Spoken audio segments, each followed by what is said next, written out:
Well, look who's rolling up on a new bike day. Sorta. Sorta? Yeah. Cool.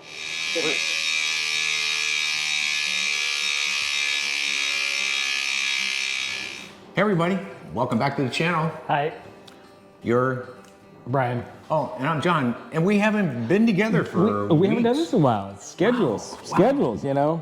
Hey, but what better time to get back together and do this than New Bike Day? New bike day. Awesome. Wow. What have you got here, Brian? Well, so this is a Facebook Marketplace find, sort of. This is a LeMond Zurich. I believe it's a 2000 based on the color, because that's when this was available in this color. This is, you know, the 2000s really made the demise of like high-end, good, mainstream bike manufacturers making steel bikes. This LeMond brand is a Trek product.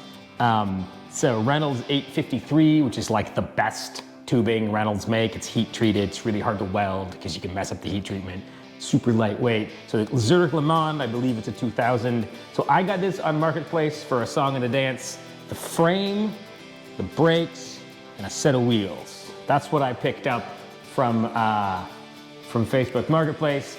And then essentially what you see in front of you, in front of us, is what I'm calling a parts bin bike. Because I basically put this together using almost only things I already had. Well, let's take a little closer look at that. Hang on just a second. I want to run through the bike and just show us what you've done with this, because it's an amazing, beautiful frame. And what better for a bike to have in Sonoma County than Greg LeMond? Yeah, absolutely. It's some of his old stomping grounds. Okay, hang on. So we're going to start right up here at the cockpit. You might notice that these brake levers are just that, brake levers. They are not integrated shifter levers. That's because in 2000, you could still get down tube shifters, and this bike has braze-ons for that. So I happen to already have this set of Textro shifters. I do not like these at all. I will definitely be changing these when I figure out what I really want to do with this bike. But these, you know, they were cheap and they stopped the bike, and that's about all I can say about them. The handlebar and the stem are actually stock from this bike, but not this version of this bike. A couple years ago, I picked up this exact same bike in a different color from like 2001 in a free bin. Just somebody had it in their front yard with a sign that said free bike on it. And I rode it for a while, then parted it out. I kept the handlebars and the stem. So this is actually what would have come stock on this bike. We got Dura-Ace rim brakes here, which Dura-Ace being the best Shimano level. This is what came with the frame. They're really quite nice, super lightweight. They stop the bike for sure. The wheels I have on here are actually wheels I already had. These are the old wheels from my other blue bike, and I've upgraded those. So I just put the front one back on. The back one I actually had taken apart, relaced with some Aero rims and didn't like those, and I re-raced it back with the original rim. So this is also, I believe, wheels that could have come stock on this bike. Most interesting thing so far, again, the down tube shifter. This is something I did not officially have in my parts bin. I had to go to Community Bikes, which is a local like non-profit bike recycler. And I picked up a set of 8-speed down tube friction shifters, which seemed to work fine.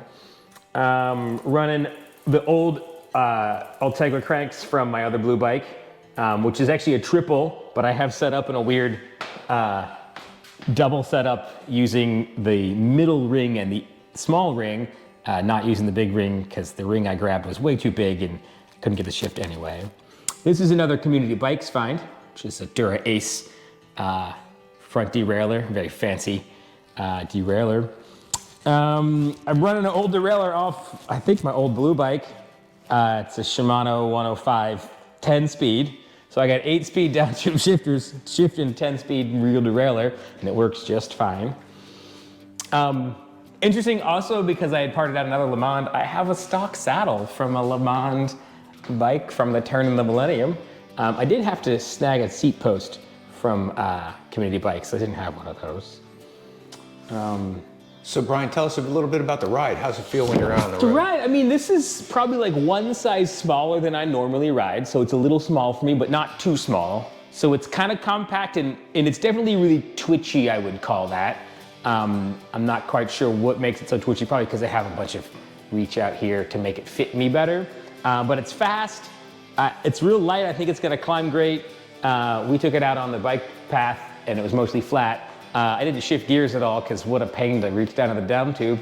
But yeah, it rides great so far. New bike day, folks. Best day ever. Best day ever, especially if it's a new bike, because that means you spend a lot less money than if it was a real new bike. So yeah, what are you gonna do with this, Brian? I mean, I'm gonna ride it, I would assume, but I don't actually know, and that's where I'm hoping y'all back in the YouTube world will help us out, because I don't really know what I should do with this bike. It just fell in my lap, and I picked up the frame because it was a good frame. And you know, I was thinking it could make a really good crit bike because it's light and twitchy. I could build it up to be a hill climber. You know, I was also thinking, I'm already mostly there about doing this as a resto, like bring it back to stock condition, like what would it have been in the year 2000? That's a possibility. And then the other thing I thought about is it could make a really great travel bike. And I don't mean like bike packing travel. I mean like taking this to places like on a plane or a train and then going biking somewhere else. And mostly that's because one, it's light, so it's gonna be easy to lug around. And two, the down tube shifter, the friction shifter, means that if it gets knocked around in a plane and the derailleur hanger gets bent, the indexing goes all off and then you gotta fix that and then you can't shift gears. But because this is friction, there's no indexing, or at least you can turn the indexing off, and then it's just always gonna work. So it might make a good like travel bike. It's also not really worth all that much money. And so if you take a travel bike and it gets nicked or whatever, you're not out that much. Like, so I don't know, you two folks, let me know down in the comments what you think I should do with this bike besides take off this really ugly used lime green bar tape. That's definitely something that needs to happen. That's step number one. Step number one. Yeah. Yeah. Well, and then step number two is make sure you hit that like button, notify, and subscribe so you know when our next video comes out. Absolutely. And, in the meantime, go out and ride, have fun, think about Greg LeMond, and keep the rubber side down. All right. Bye, y'all. Bye.